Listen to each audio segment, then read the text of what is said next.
Intro, tonight, 5 real-life nightmares, counted down to the one that haunted us all. These aren't stories whispered around a campfire or legends passed down through generations. They are documented events, etched into police files and historical records, leaving behind a trail of chilling questions that defy easy answers. Each one represents a moment where the ordinary world cracked open, revealing a darkness that logic cannot explain and time cannot erase. We will journey from isolated farmhouses cloaked in an unnatural silence to frozen mountain slopes where the only clues are the footprints of the doomed. We are often told that the world operates on rules, that for every effect there is a cause. But the stories you're about to hear challenge that comfort. They are tales of violence without motive, disappearances without a trace, discoveries so bizarre they feel like they were pulled from a fever dream.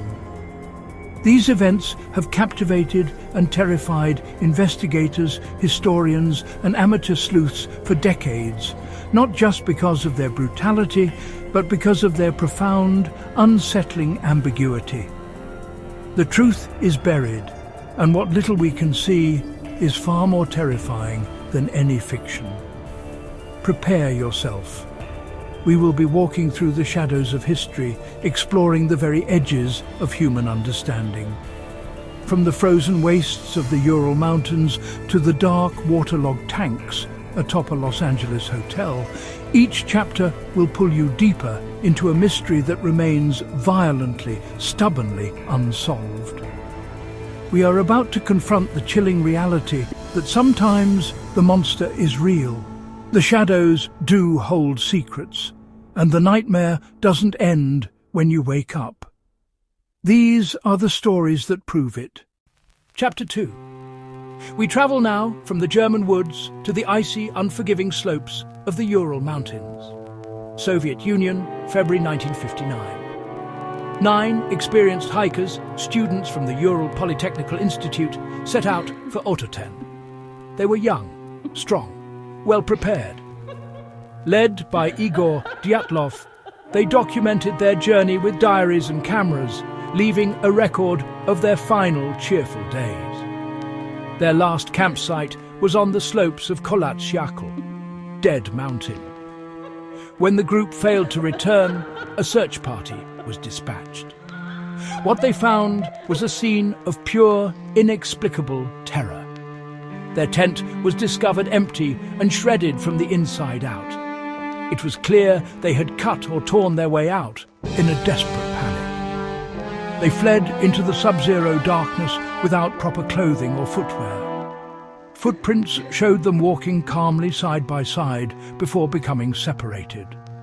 No sign of a struggle, no other tracks, no apparent reason. 2 bodies were found under a large pine tree beside a small fire, dressed only in their underwear. 3 more lay frozen between the tree and the tent. 2 months later, the final 4 were recovered in a ravine, buried beneath 13 feet of snow. Their injuries were horrifying. A fractured skull, 2 with massive chest trauma, and 1 missing her tongue, eyes, and part of her face. The force was compared to that of a car crash. Medical examiners ruled out foul play. Some clothes showed low-level radiation. Final photos showed strange orange orbs in the sky. Theories ranged from avalanche and paradoxical undressing to secret military tests, a cryptid, even extraterrestrials. None fit all the evidence. 9 hikers fled something terrifying into a polar night. The reason remains frozen in time on Dead Mountain. Chapter 3. Our story now takes us to the American heartland, to the small, idyllic town of Villisca, Iowa. On June 10th, 1912, a perfect summer day dawned. Children played, neighbours chatted. But a heavy silence hung over the home of Josiah Moore. The house was unnaturally still. The Moore family and two visiting Stillinger girls had attended a church service the night before. They walked home, happy.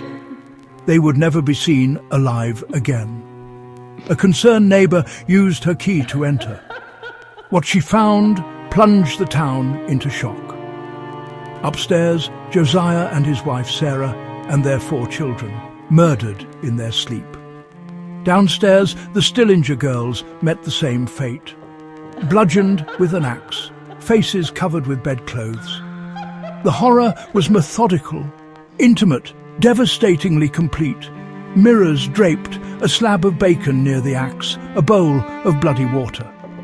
Doors locked from inside, curtains drawn. The killer moved with chilling familiarity, then vanished into the night.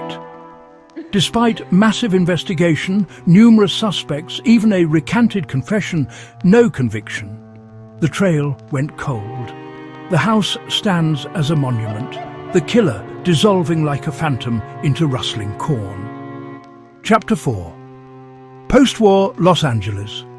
A city of dreams, where ambition and desperation walk hand in hand. In 1947, Elizabeth Short, 22, glamorous, transient, chased stardom across lobbies, cheap hotels and crowded parties. On January 15th, her body was found in a vacant lot, posed, severed at the waist, drained of blood, meticulously cleaned, her face carved into a Glasgow smile. Brutality and surgical precision. The killer taunted the press, mailing her belongings, cleaned with gasoline, with a clip note. Here are Dahlia's belongings. Letter to follow. Chapter 5. A place already steeped in darkness. The Cecil Hotel in downtown Los Angeles. Suicides, murders, even Richard Ramirez once stayed.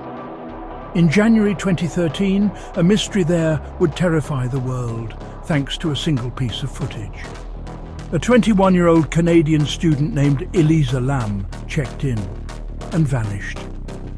Weeks later, the LAPD released a 4-minute elevator security video.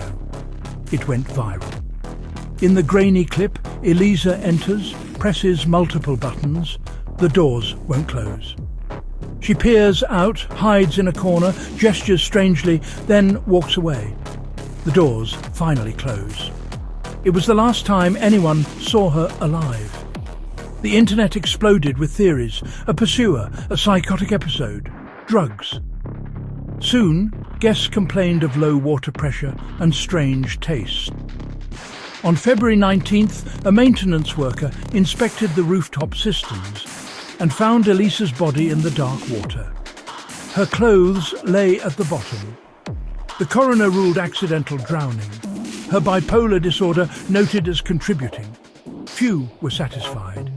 How did she access a locked alarmed roof, climb a 10-foot tank, and close a heavy lid? Why was she naked? The questions echo down the Cecil's halls. A modern ghost story where the most terrifying evidence is the footage we can all see, but no one can truly understand. Outro. The footprints in the snow that lead nowhere.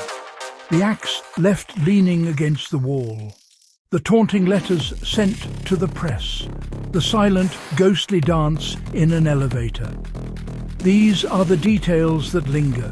The fragments of truth that refuse to form a complete picture.